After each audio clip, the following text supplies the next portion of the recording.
Senator Judge Risa Hontiveros is recognized. I believe she was raising her hand earlier. What is your pleasure, ma'am? Salamat po, Mr. Presiding Officer. Tig-isang tanong lamang po para sa witness at para sa prosecution. The lady may proceed. She has 2 minutes. Salamat, Mr. Presiding Officer. Mr. Kalilong, nung sinabi nyo na nag-conduct kayo ng open source intelligence, pagkatapos nyo ma-authenticate yung November 23, 2024 video, at nahanap nyo yung video naman ng press conference dated October 18, 2024, anong basis nyo para sabihin na yung mga statements sa October 18 press conference ay halintulad sa November 23 video na may assassination threat? In other words po, ano pong napansin yung magkakapareho dun sa statements nung October 18 at nung November 23? O what do they have in common? Both were, ang tinutukoy po, ang pinupunto po is yung president. And makikita po doon na hindi na sila in good terms no October 18 pa lang po. Okay, so sa parehong video ng press conference at saka yung November video naman, yung dalawang elementong yon na hindi na sila magkakasundo at hindi na sila magkasundo and ang ina-address po ng parang pinapatukuyan po ng Vice President doon sa press conference is yung President si po. Presidente. Okay. And then, Mr. Presiding Officer, salamat kay Mr. Kalilong. Sa prosecution naman po, yung isang tanong ko at this point in time, Mr. Presiding Officer. Well, Counsel, none of these statements are proof that the Vice President actually contracted an assassin or hired one.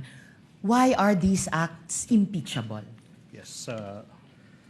There is an answer to the question, Your Honor, please. The prosecution is in the process of establishing that the Vice President should be impeached and she is impeached and be removed from office for contracting an assassin to kill the President, Your Honor, please. Inasmuch as we understand that these statements may not actually 100% prove that she in fact contracted an assassin to kill the President, Your Honor, please. We are invoking, Your Honor, please, a rule in the rules on evidence that there could be statements, utterances of a person that may not be directly similar to what he or she did, but it could establish, Your Honor, please, what we call a specific intent,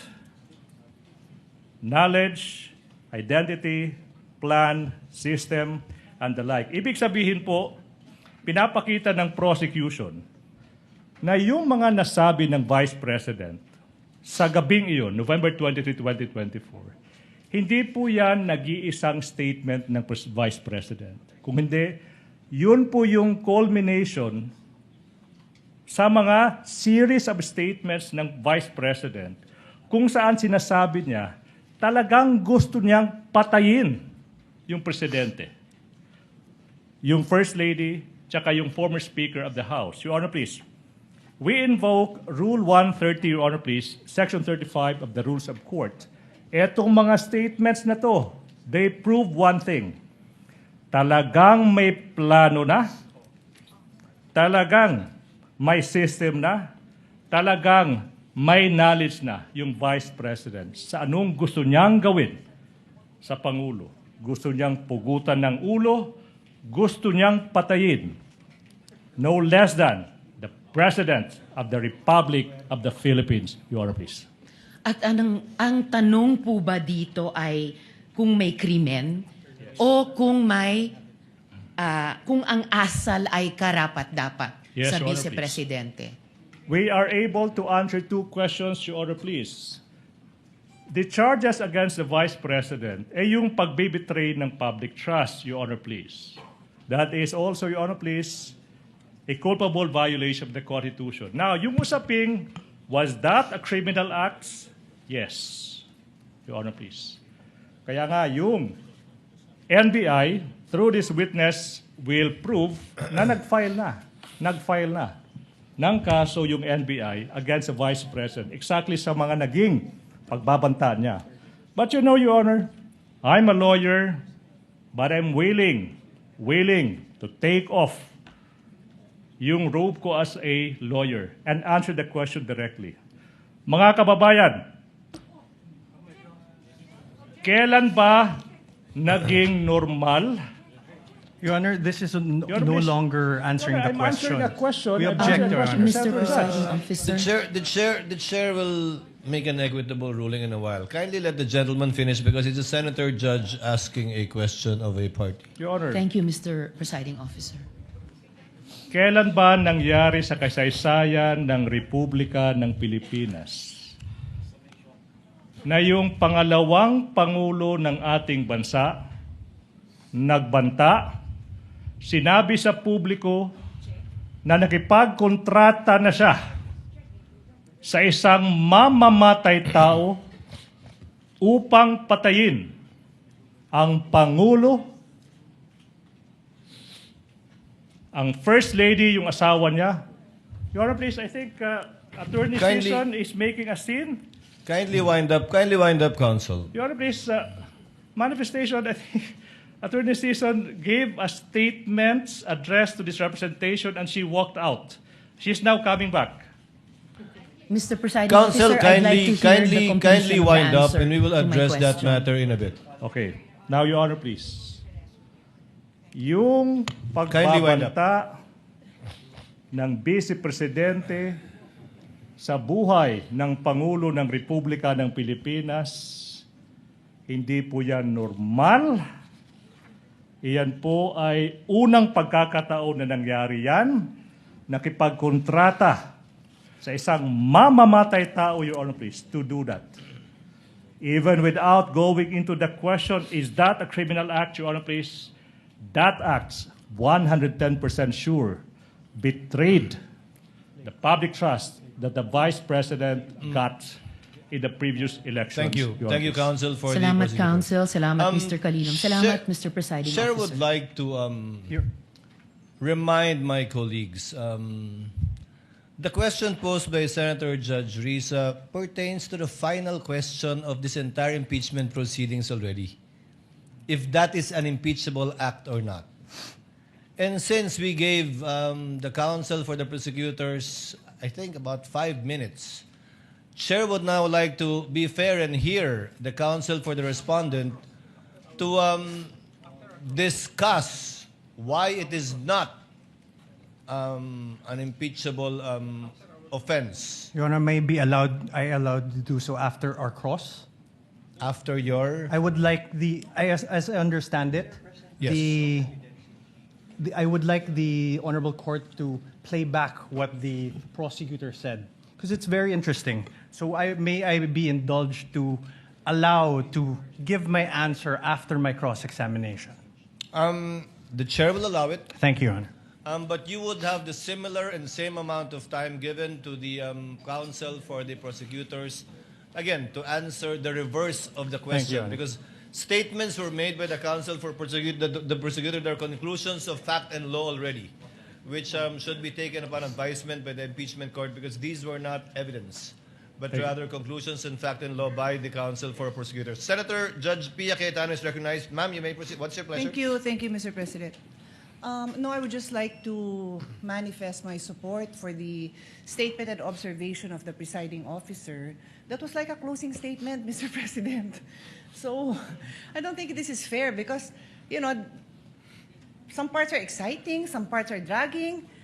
We're trying our best to be paying attention and what evidence, we have to ferret the evidence before us, what is admissible, what is not. The official objections will come later. But when we allow this to happen, na-shortcut na natin yung process. So, if I may, with all due respect, Mr. President, admonish us. Call us out if yung question natin is also not proper at the proper time. We may all make those mistakes. Even I may make that mistake. And I'm telling you, please call me out if I make a mistake and ask the kind of question that should not properly be asked by a judge at that particular time. Because it is not right. We must follow the rules. And I know you are being courteous to all of us, but that was a closing statement. And I also asked the parties involved.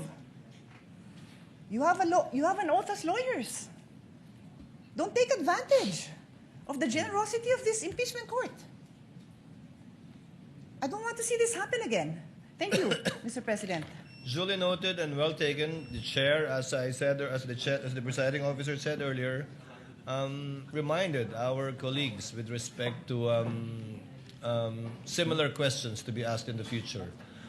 Your Honor, may I... Chair would like to make a ruling that the counsel for the respondent will be given, I think that was approximately 8 minutes or 10 minutes, we will get the exact time, to answer after the cross-examination of this witness so that we would be fair in listening and hearing the views of both parties in regard to the query raised earlier. Senator Judge Pia Cayetano? Yeah, sorry, Mr. President. I don't mean to interrupt now. I want to give the defense their time. I respectfully move that the statements of the prosecution be stricken off the record. It is not proper for those statements to have been made. Thank you. Will you respond? Your Honor, if I may, Your Honor, please. With the Your Honor, permission of Senator Judge we joined the Pia motion Cayetano, of the Senator Judge. May we table her motion and act on it at a later time with respect to striking it, so that we can discuss the matter. Your Honor, for the... Thank you for your generosity, Senator. Your Honor, Judge if I may, Pia for Cayetano. the Yes, counsel record, for the we respondent. joined the motion of the Honorable Senator. I'm sorry? We joined the motion of the Honorable Senator. No need, counsel. That motion will be taken up at the proper time by this court. For the record, Your Honor. Noted for the record. Thank you so much. Apologies. Senator Judge Risa Hontiveros is recognized. What is your pleasure, ma'am? Salamat po, Mr. Presiding Officer. Just a point of clarity, briefly, if I may, Mr. Presiding You may proceed, Officer. ma'am. Salamat po, Mr. Presiding Officer. And of course, I will submit to any ruling or statement of the presiding officer to this Senator Judge. But for clarity, Mr. Presiding Officer, my question po had to do with how the evidence is material to the allegations in the articles of impeachment. Kasi nga po, hindi naman napapatunayan na the Vice President actually sought an assassin. I wanted to appreciate the evidence before me in light of the articles of impeachment. If you wish to strike out the response of the prosecutor, then so be it, Mr. Presiding Officer. But for clarity again, my intention was not to provoke a closing statement. Salamat po, Mr. Presiding We will Officer. review the transcript again. Sorry, we have my apologies on the part of the presiding officer. We have a bit of a problem with respect to getting an updated copy of the TSN. But given the clarification of Senator Judge Risa on the matter, then for the consideration of the body, given that we tabled the motion of Senator Pia, that the response of counsel for the prosecution is not responsive to the question of Senator Judge Hontiveros. Because clearly the question he answered was whether or not it constituted an impeachable offense. But without further debate, we are tabling this, and we'll discuss and decide upon this at a later date. So ordered.